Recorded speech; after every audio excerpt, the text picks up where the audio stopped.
Hello, folks. How are you?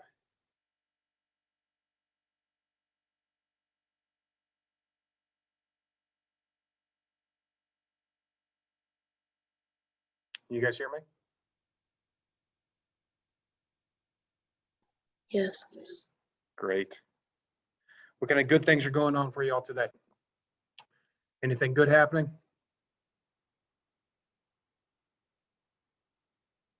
I get to leave the house. You get to leave the house. Good deal.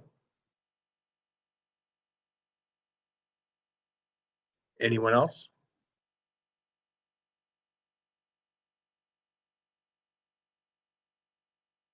Looks like we have a few more folks coming in. I'll try to stall just a little bit more.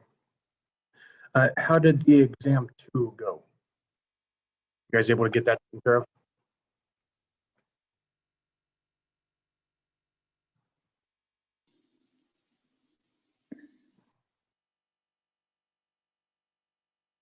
Are you all able to get in there and get exam 2 taken care of? Yes. Good.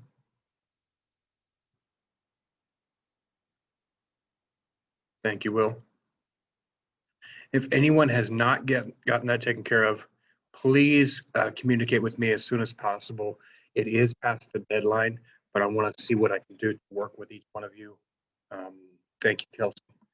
I want to make sure that I work with each one of you to get this taken care of, so that, not taking this, taking the exam 2 will probably work against your grade in the class. Very big deal. So make sure that you are communicating with me if anything is needed. There have been some folks that have communicated with me, not necessarily in this class, but some of my other classes. But thank you, Vincent. But if anybody does need some assistance on getting that taken care of, please communicate with me.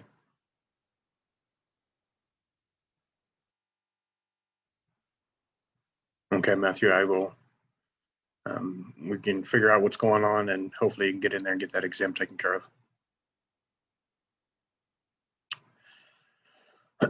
All right, so today we're going to get into chapter 11. We've only got a few more chapters left. Chapter 11, 12, and 13 is where we've got, chapter 11 deals with social psychology.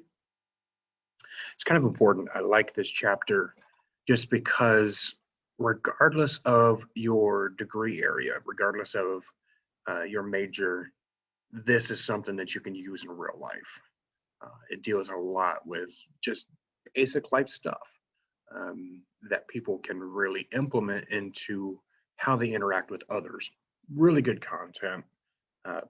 We are going to actually do chapter 11 all today. As you do know that on Thursday, we're typically in class. Unfortunately, well, fortunately, or however you want to look at it, Thanksgiving is going to be happening. And so we will not have class. I will probably be at 9:30 on Thanksgiving. I'm probably going to be doing a lot of sleeping that day. I'm not sure about the rest of you, but we will not be having class on Thursday. So, which means we will be doing all of chapter 11 today. Okay. Any questions or anything before we get going? No. Thank you.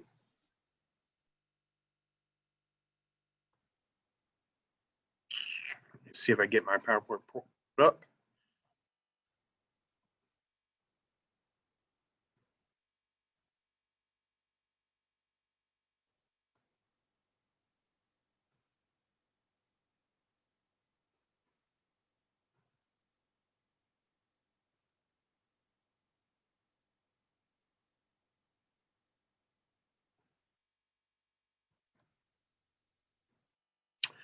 So social psychology, in this chapter, we're going to be talking about, we'll define social psychology.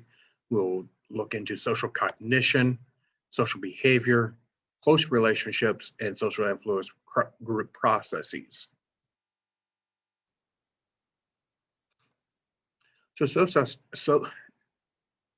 hopefully I can get it together at this point. It's very difficult to say social psychology, but social psychology is the scientific study of people and how they think about, influence, and relate to other people. So it's all the interactions that people have with others, how their mind processes that sort of thing, how the other people influence certain people groups, and just those relationships overall. This subfield of psychology is relevant to everyday life. It's very broad, and it definitely relies on experimental methods. A lot of these observational studies. There's a lot of social interaction studies just to see how people interact with others. We talk about observing other people. I'm a people watcher. I do like to watch people, not just awkwardly, but in a setting, just to see how people interact with others. I will often just observe my classroom and how students are interacting with each other in the classroom. It's very interesting to me how my colleagues will interact with each other. Again, that's very interesting to me, but it really, that's what social psychology does. It relies on those experiments to see how people will think about, influence, and relate to others. Good example of social psychology is the bystander effect.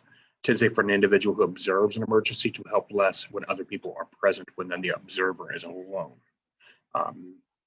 So in a group setting, have any of you ever had to respond to a crisis situation? You said respond to a crisis situation? Mm-hmm. Right. I had a car wreck, observed a car wreck and had to go help somebody, had to give CPR or Heimlich. Oh, yeah. Does that happen? You said, Vincent, yes? Yeah. What happened? Yeah. Can you talk to me a little bit about I work in nursing. And, okay. There was a time when a lady dang near was choking, eating her food because of her condition. So we had to do like the Heimlich maneuver to get her to stop choking. Pretty much, she's older, geriatric, so probably like between 60 and 80 or something like that. Okay. But yeah, she was choking, man. She almost died. Okay. So in that situation, when that popped off, who responded first? Do you remember? Like, that stepped up immediately? Did somebody else immediately step up? How did that go down? It kind of happened with me and like another aide and a nurse, because we all have to be in the same area when you like feeding the patients and stuff like that. So when it happened, I was actually feeding somebody else. Okay. And the lady was attempting to eat on her own, because we encourage people to, do as much for themselves as they can. Sure. And man, she just started choking. It was like an instant reaction for us to run over there. Literally dropped everything, ran over there. And the nurse came over there. It was like it was three of us. It was me and an aide and a nurse. And we all just the nurse really performed the Heimlich, and we was just there to kind of assist her. Good deal. So do you think that if that were to happen in a setting that was outside of work, you would have responded in the same way?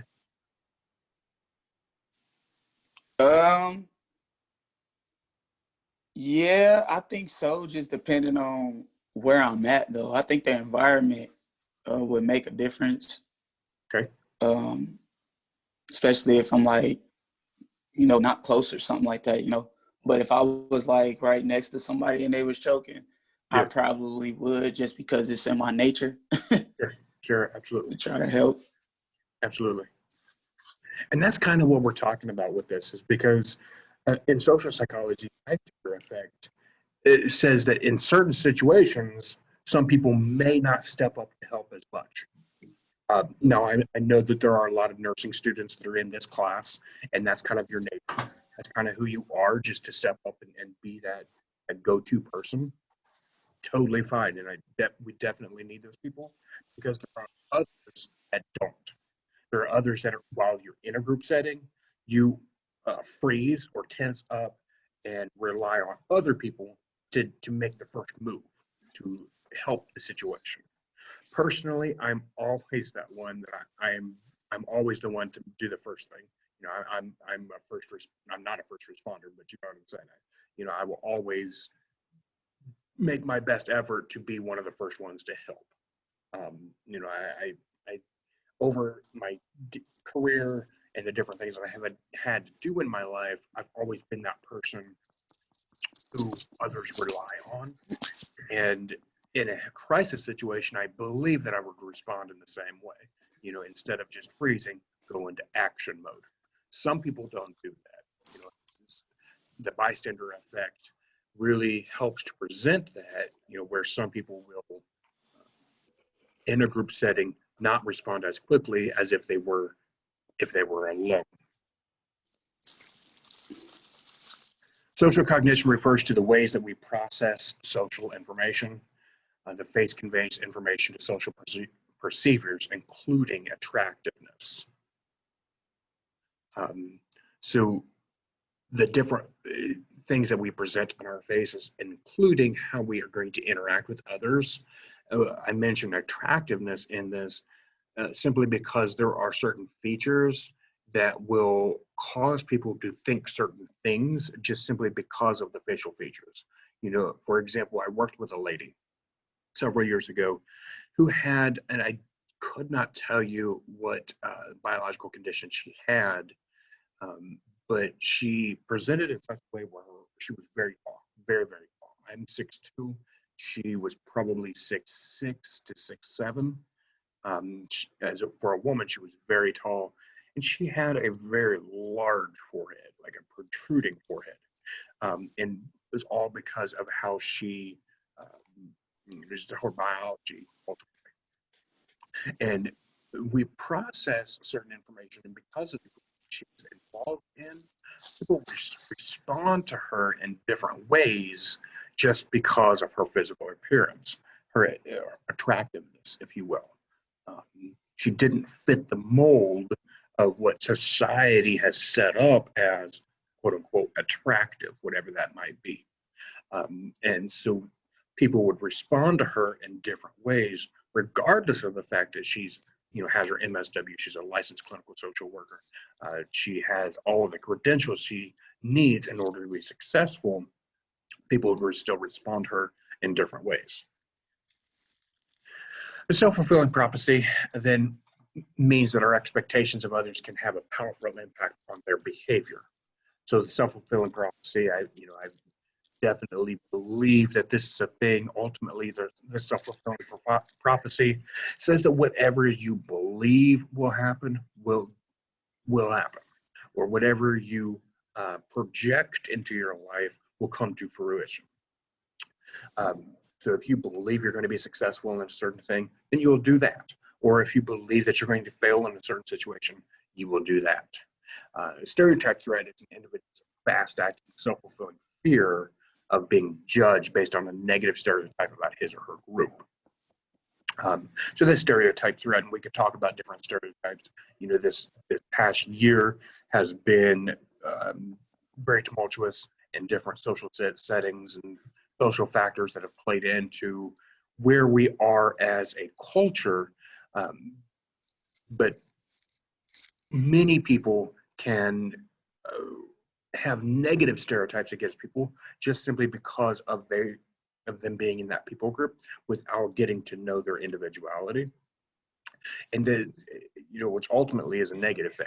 It's ultimately, that's unproductive, it's unhealthy for a culture and a group to put those stereotypes and those bias on those individuals. But you got to think of the reverse of that as well. There are individuals within that group that, because I am in this group, now I believe that other people might be looking at me in certain ways. Whether it might be true, it maybe is, possibly is, it very well could be very well true. But other people look at me because I have these, my skin tone is this, my gender is this, my age is that. It's all because of those different groups, those demographic characteristics. People begin to have that negativity invading their mind, thinking that other people ultimately are out to get them or are against them. Granted, some of those situations could be reality. Attributions are our thoughts about what people behave as why people behave as they do, or who or what is responsible for outcomes of the events. So we attribute things to different things in our life. You know, if I'm going to be successful in my classwork, you know, I teach computer science. I'm not the best computer science teacher. I know that straight up. I do my best. I am credentialed to do so, but it's just not been something, you know, coding and that sort of thing is something I can do, but it's not my strong point. I'm more stronger with web development and that sort of thing in terms of web design and that sort of thing. But, you know, I'm teaching computer science. So I rely on our primary computer science teacher to assist me as we go through this process. And a part of that is attributing to him my successes. You know, if he gives me all the tools that I need, then he becomes responsible for my success. You know, and I behave the way I do, I teach the things that I do because of attributing to his guidance for me in my computer science classes. Attribution theory views people as motivated to discover the causes of behavior as part of their effort to make sense of it. You know, it's all beginning to look at the root causes of certain behaviors, just so that we can put it all into perspective. Dimension sense of the causes of human behavior including internal, external, stable and unstable, and controllable and uncontrollable. Let me see. Let's go back and talk about that again. So internal and external, let's review the difference of these. Internal. In and out. I'm sorry? I was saying in and out. Absolutely. Absolutely. So what happens on the inside of your mind versus what happens on the outside, those things around you. So, and then stable and unstable, your ability to act in a certain way consistently, and controllable, there's features that you have in control or not in control. So let me present to you this scenario. There's a boy and a girl, they're out on a date. And this date includes them going on a picnic. They have a basket, a blanket, that sort of thing. Going up to this park, they're going to have a picnic, right? So they have the internal choice to be connected with each other. You know, they both made that choice to say, yeah, I'm going to go, right? And then they've made that external action of joining together. So they internally decided they're going to go, and externally have joined together to have that first relationship. You know, that interaction, that date. Okay, so now that they're out there on that date, there are certain factors that might come into play. You know, stable factors include, you know, what the weather forecast could be. You know, we are looking at the weather for the date, and there's unstable factors that could play into it as well. You know, we don't, you know, the ants that come, you know, the bugs that might be there at their picnic site. So there's unstable factors that play into that. And there's also controllable or uncontrollable factors. You know, when the girl opens up the picnic basket and she's got macaroni and cheese, and her macaroni and cheese that she comes up with and has is more of a brown color than it is yellow. And the idea that the man is able to control his response to her and not fly off the handle. Like, you have this nasty looking macaroni and cheese. Why do you want me to eat this junk? You know, being able to limit those sort of things and respond to each other more effectively, rather than just flying off at the handle and saying, you've given me junk, I'm not going to eat this, go away from me, whatever the case may be. So there's internal and external factors, stable and unstable factors, controllable and uncontrollable factors. People have the ability to control certain situations, but other factors are not controllable. Fundamental attribution error is the following two factors when they seek explanations of another person's behavior. Observers' overestimation of the importance of internal traits an underestimation of the importance of external situations. So it's observers' overestimation of the importance of internal traits. That you are placing a significant amount of value on the internal characteristics, but you're underestimating the situations that that person might be involved in. So, even though that person is a very kind person, you got to consider that he might be having a really bad day because of X, Y, or Z that just occurred in his life, those external factors. And then self-serving bias means attributing our successes to internal causes and blaming our failures on external causes. Self-serving bias essentially says that I am good. If something great happens, then it's because I did it. Or if something is terrible, then it's because of somebody else's fault. I often say these kind of things when I'm cooking. If it's great, I made it. If it's horrible, I bought it. It's not my fault. And self-serving bias is essentially that. If we have certain features that if it's a success factor, then it's all because of me. But if it's a failure, it's somebody else's fault. Heuristics, we've talked about heuristics in the past. Heuristics are used as shortcuts in social information processing. Stereotyping is one of them. Stereotyping is a generalization about a group's characteristics that does not consider any variations among individuals in that group. So you're ultimately putting your own thoughts onto that particular group. You're stereotyping last week at school, there was a lot of stereotypes that went out because of we had a door decorating contest, and to promote our school and the programs that we offer. Like I said, I teach computer science. So I decorated my doorway to look more like a coding scene. If you were to think of the stereotypical hacker that we see on movies, they're in a dark room. They've got all the green lights, all the the computer monitors, all of this kind of stuff happening. And I set up my doorway to look basically like that. I had a green light that was happening, some very dark walls. And we had a lot of stereotypes being pushed about who computer science people are. It's those people that are stuck in their mother's basement and playing video games, eating Cheetos and Monsters all day long. And that's ultimately who the stereotype of that particular people group. That might be a very generic version. I know for a fact that there are other stereotypes that people had to deal with that are more serious, and that really truly have a major impact on individual lives.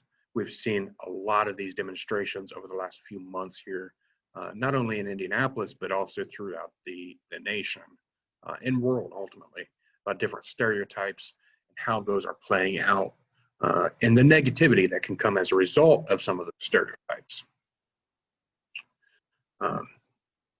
Self-esteem is important and is related to holding unrealistically positive views of self. To understand ourselves better, we might engage in social comparison, evaluating ourselves by comparison with others. Have any of you ever done that? Compared yourself to others? Yeah. Yeah. Even though you shouldn't. Why? Why shouldn't you, first of all? Just because, well, I think so, because I think you shouldn't, because everybody has their own journey in life, and everybody goes through their own things, and God has his plans for you, and it might be totally different from another person.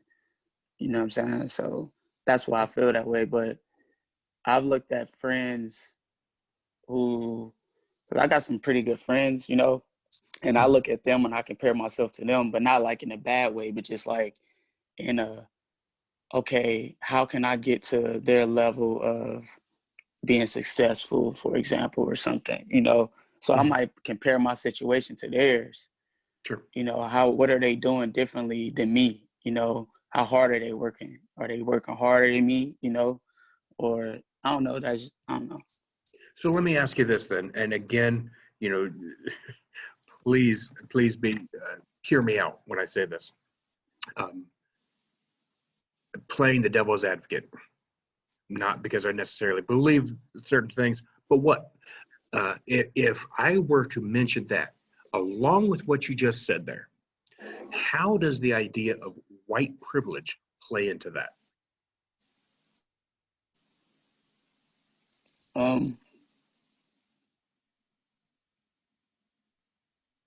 That is a good question. You got me thinking about that. I Well, gotta think really about. good I want to question. think about that before I answer it. Sure. I totally understand. Sure. What do we do with say that? anything? Can you repeat the question again for me? Sure.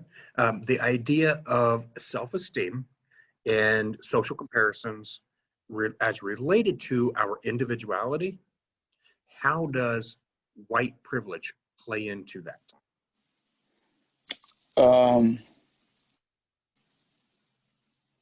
Okay, say like, I mean, are you saying example wise, I could say maybe at a job or something, me being, I'm a good worker, you know, I work hard, I got all the credentials I need to move up in the company. I went to school, you know, for whatever I was supposed to, and I want to move up in the company, but I can't because I got these other people that's same credentials as me, not necessarily doing a better job than me. I could probably most likely be doing a better job than them and working way harder than them, but because of my individuality of me having dreadlocks, tattoos, they would probably give that position to another person, white or a white person, versus me getting it. Is that what you're saying? Is that like? I'm asking you. Well, that's what I'm saying. I was just trying to make sure I'm, you know, Sure. answering the question right. Sure. I should say. Yeah, and that's ultimately what I wanted to get back to. You know, it's where because we have this idea of self-esteem, and we have the idea of self-esteem is. I'm going to read this slide one more time. Self-esteem is important and is related to holding unrealistically positive views of self. To understand ourselves better, we might engage in social comparison, evaluating ourselves by comparison with others. And then if that's the case, and if we all have individuality, if we all have unique characteristics, how does that work in social interactions, social relationships? And how does a white privilege situation contribute to that? Or how does that play into it?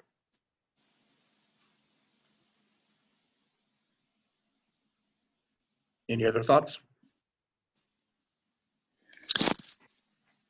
I'm just thinking about that question, the question that you just asked, this one. Sure. I feel like everybody just listening. Ain't nobody, we're not in class no more. No, I'm definitely listening. I'm thinking about it. I mean, I don't really, I guess I don't know the exact words how to put it, but I have, just like you were saying in the job, I have really seen many times. I don't know if you're saying there or not, but I work in the healthcare field too, and I'm a QMA. Yeah, And just I this actually weekend, am. Yeah. okay. And just this weekend, I just seen an incident at my job where a nurse, she was white, and she was screaming and yelling at the supervisor. And I'm just speaking only from the experience that I have seen.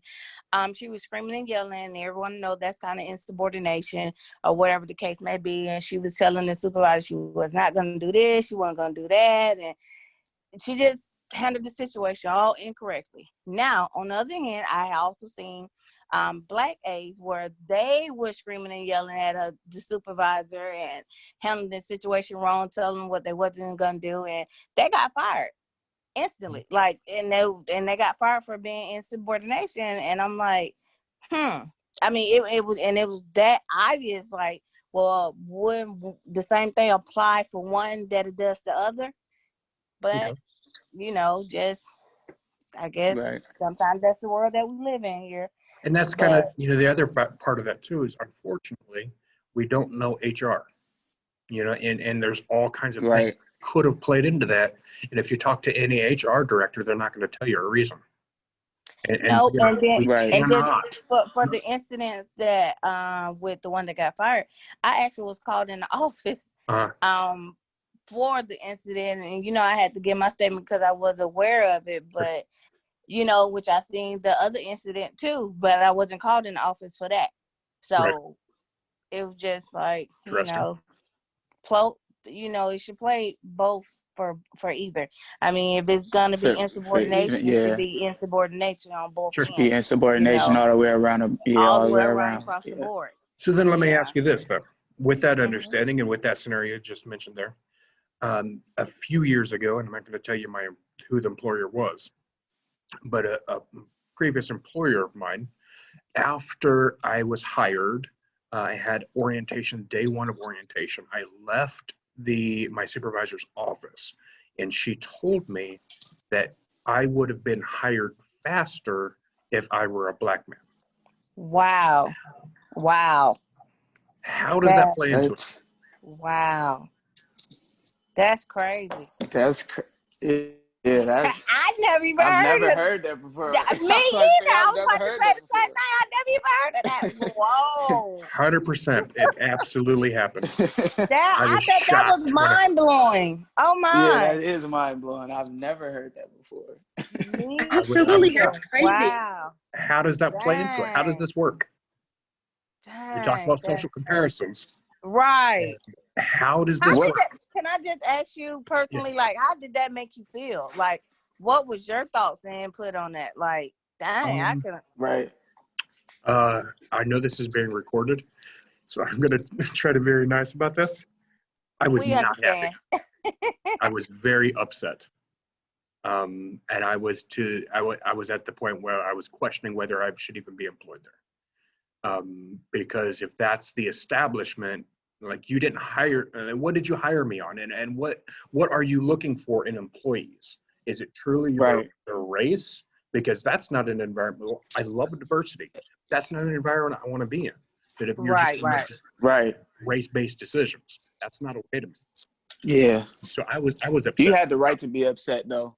You had the right to be I totally upset. agree with that. Like, But that's how I feel. That's how I feel when I lose jobs, or because, like, I'm a CNA, so like she said, if you ever been an aide before, you kind of do most of the work, but get least of the credit for the stuff that you do, and it's really, really a lot of physical work, plus the mental work that you have to deal with as well from all the other pressures, and me being a male, it's not really a lot of males in nursing, for one, and there's not a lot of males that's doing aid work. You feel me? So I can say something, I can speak up about something, and they would ignore what I'm saying, like, I don't know what I'm talking about, or as if I'm not even doing this job. Like, That's crazy. But somebody else can come to them and say the same thing,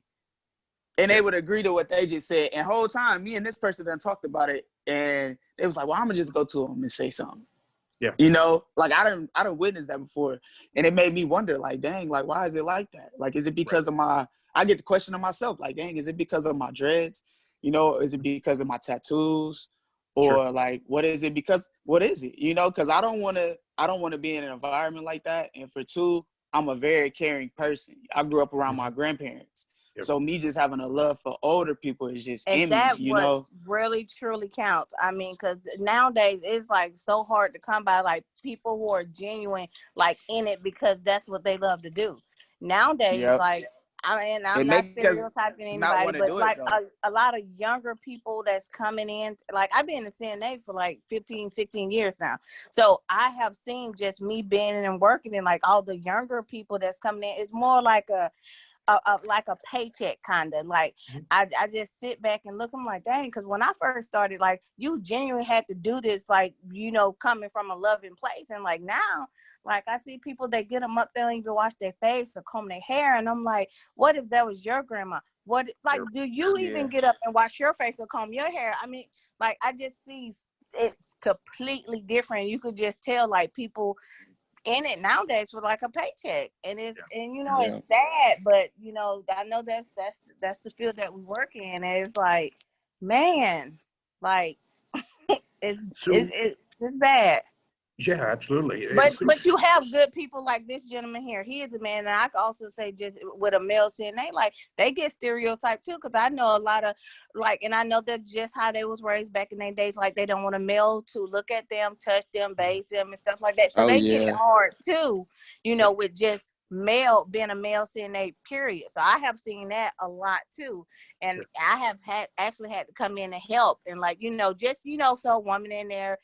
And, so make them feel a little bit more comfortable. And I'm thinking in my head, like, dang, I get it. That's how y'all was raised. But, somebody truly genuine want to take care of you. And, it's hard. Like he said, it's mentally and physically. So, have to deal with someone physically. And then on top of mentally, oh, I don't want a man to touch me. Or, stuff like that. So it get tough at times, but you do it because you love it. And you love, like he said, you love the residents and you love taking care of. Like I love getting my residents up. They washing their face, giving them a shower, making them feel good, feel better about yourself.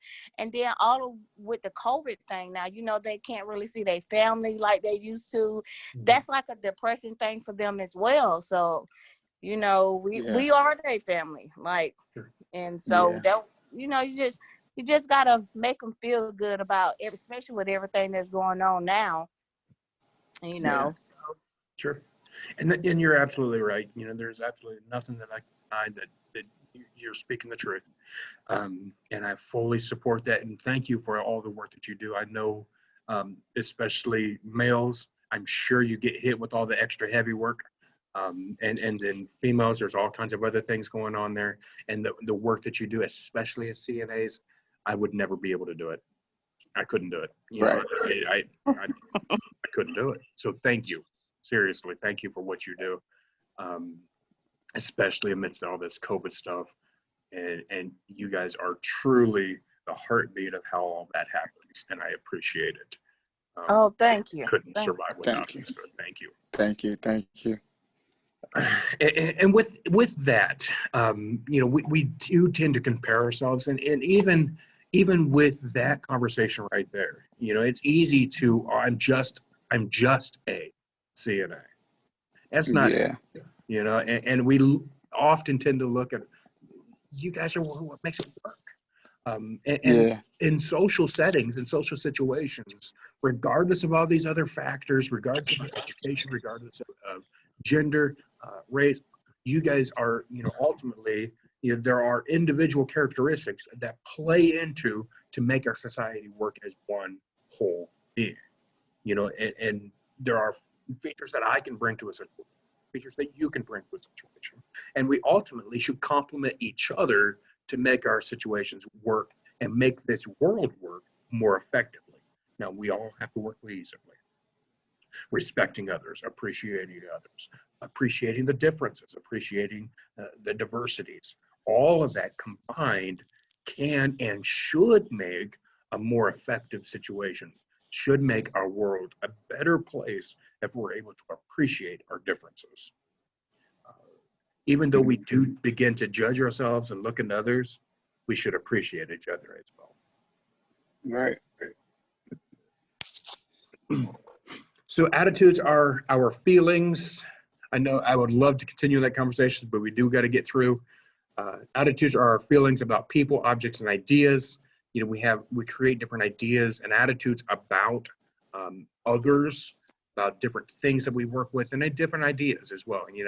I would love to have that political conversation. No, I don't think I would love to have that, but there can be a political conversation, and we have different attitudes about how that all operates. In some states, in some areas, it's more swings one direction versus other areas, and we all have our own attitudes about things there. We are better able to predict behavior on the basis of attitudes when an individual's attitudes are strong. Obviously, if you're able to demonstrate those attitudes more frequently, you're able to predict behaviors that are associated with that. The person is aware of his or her attitudes and expresses them often. If whatever those attitudes and feelings are, if you communicate about them, and I feel like social media is definitely one of those avenues. I look through social media posts and I see, what my stepmother, what other people in my family are reposting. Like that clearly tells me where you believe and how you are going to be acting in different situations. Attitudes are specifically relevant, that behavior as well. So it uses correlation of all of that really predicts how people will behave in social settings. According to cognitive dissonance theory, our strong need for cognitive consistency causes change our behavior to fit our attitudes or to change our attitude to fit our behavior. So the cognitive dissonance, the theory that essentially there is a difference between the two. And sometimes we will change the behavior to fit our attitude, or we will change the attitude to fit that behavior. Cognitive consistency causes us to look at the difference between the two and adjust ourselves to make it fit, regardless of the situation, changing our behavior or changing our attitude, ultimately to make that situation flow more effectively. Self-consistency stresses the importance of making inferences about attitudes by observing our own behavior, especially when our attitudes are not clear. Altruism then is an unselfish interest in helping someone else. Reciprocity is often involved. Altruism is ultimately the idea that you're going to give because it's the right thing to do. You're going to help somebody because it's the right thing. It's not because you're going to be branded anything special or wonderful. It's ultimately because it's the right thing. Often reciprocity, the idea that you're going to get because you give, is included in this in some form. Individuals who are in a good mood are more helpful. Empathy is also a factor in that as well. Typically if I'm in a bad mood, probably not going to be too eager to help other people. But if I'm in a good mood, I'll often become more benevolent and more helpful for others as well. Altruism then, as I mentioned, is the idea that we're helping because it's the right thing and not because of myself. Gender roles impact how individuals respond to situations. Women are more likely to help in situations that are not dangerous and involve caregiving, and men are more likely to help in situations that involve danger or in which they feel competent. And again, this probably is a stereotype in itself, by me saying these things, but stereotypically, women are more of that caregiver role. However, we see some outliers, and Vincent, you're definitely one of those outliers. And I'm not calling you a woman. I'm definitely calling you somebody that likes to care. You're an outlier there, which makes you stand out from your peers, which creates that value in you even more. If that makes sense. Yeah. You're a unique individual, and that's what brings your unique individuality to the world, and ultimately why you should be appreciated because of that caregiving nature that you mentioned. And men are more likely to help in situations that involve danger, whatever that might be, in which they feel competent. If they have that strong personality, strong characteristics in that regard, it's very likely that they would help in that nature as well. Neurobiological factors involved in aggressive behavior include serotonin, testosterone. That low serotonin levels, which means a heightened behavior, or high testosterone levels, with more aggression and that sort of thing, could include more aggressive behavior. So it's important to look in social settings to see who those individuals are that might be presenting with those behaviors. To look at, there might be a neurobiological issue at play here. My younger brother. Unfortunately, my younger brother had been involved in some things, and he had presented with a lot more testosterone, more aggressive behavior from time to time.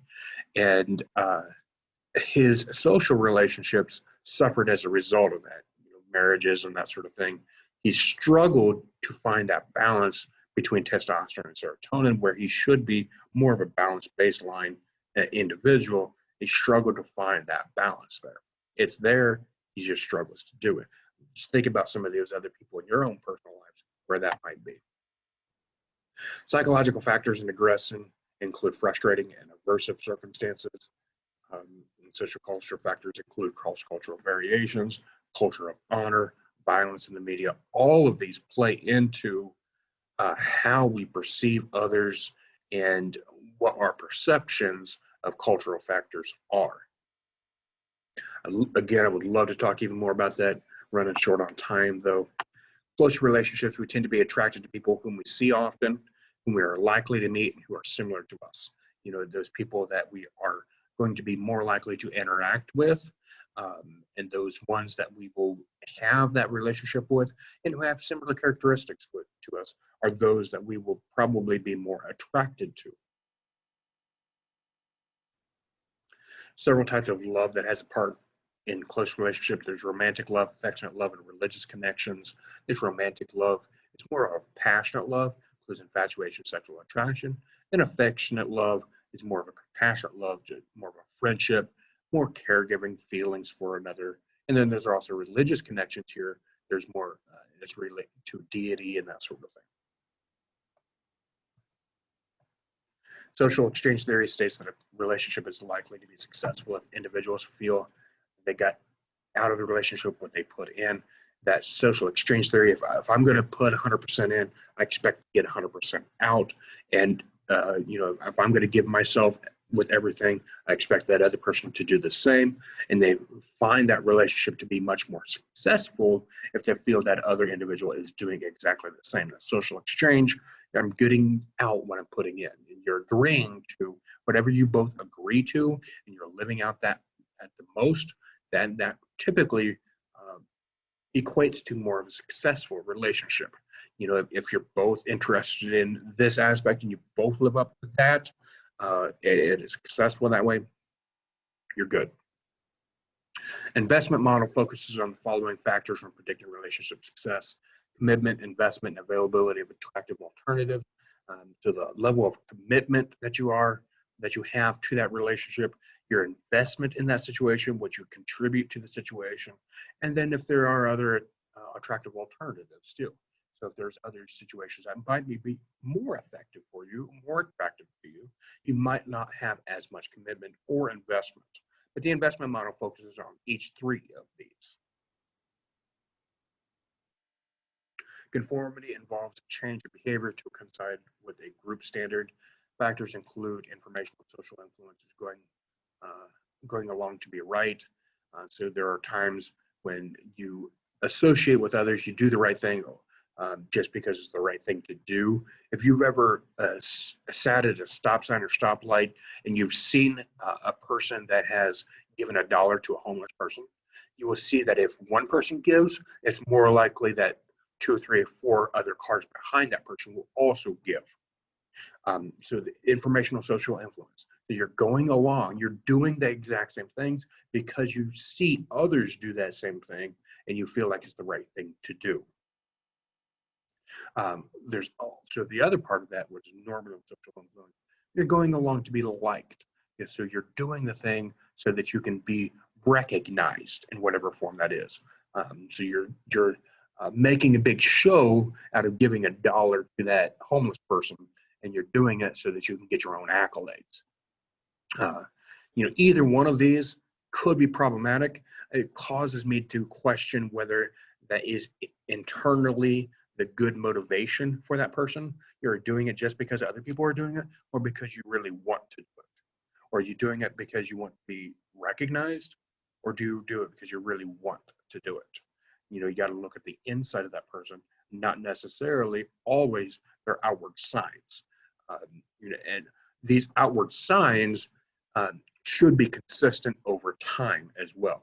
The more consistent a person is with doing the right thing, it's more likely that it is an innate, like internal characteristic of that person.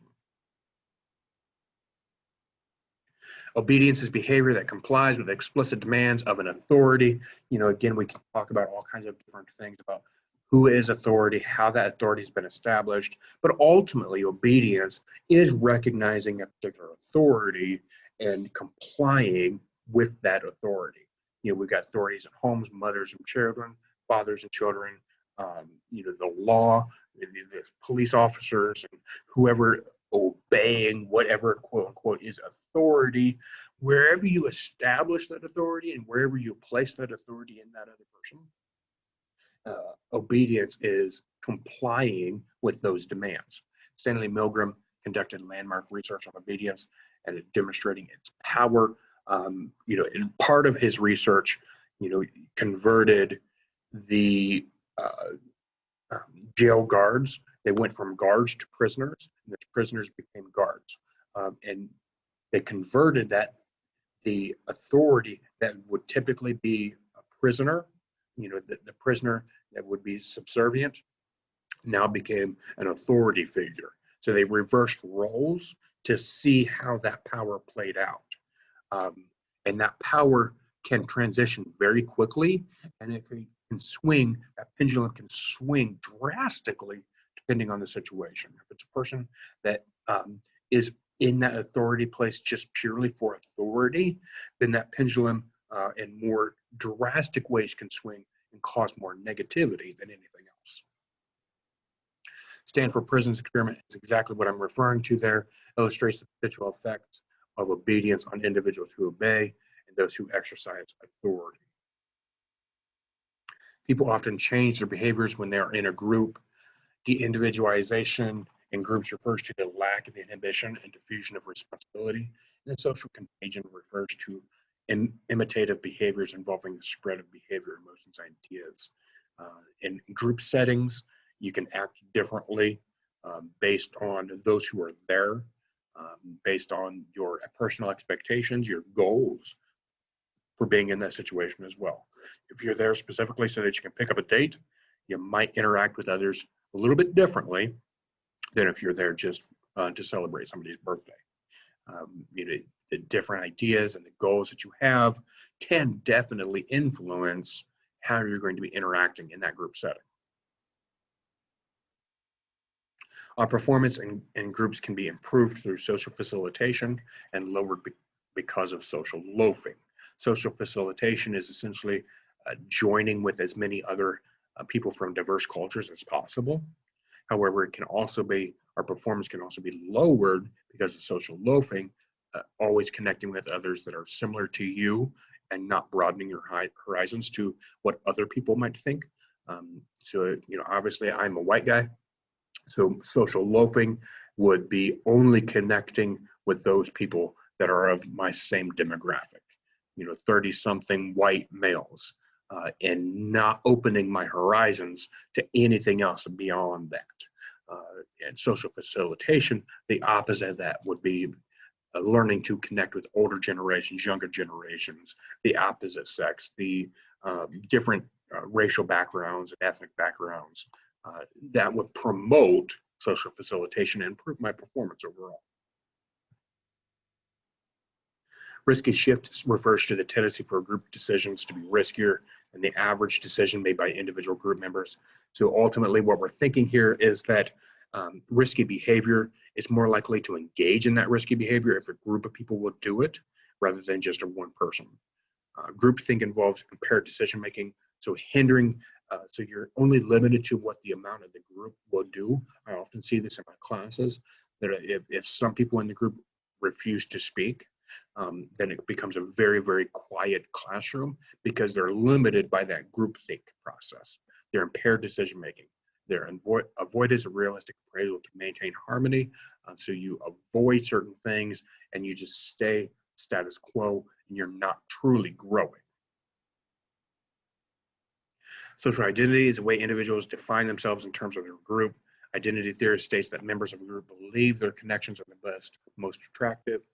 And identifying with the group allows the person to have a positive self-image. So social identity, ethnocentrism is to favor one's ethnic group over others.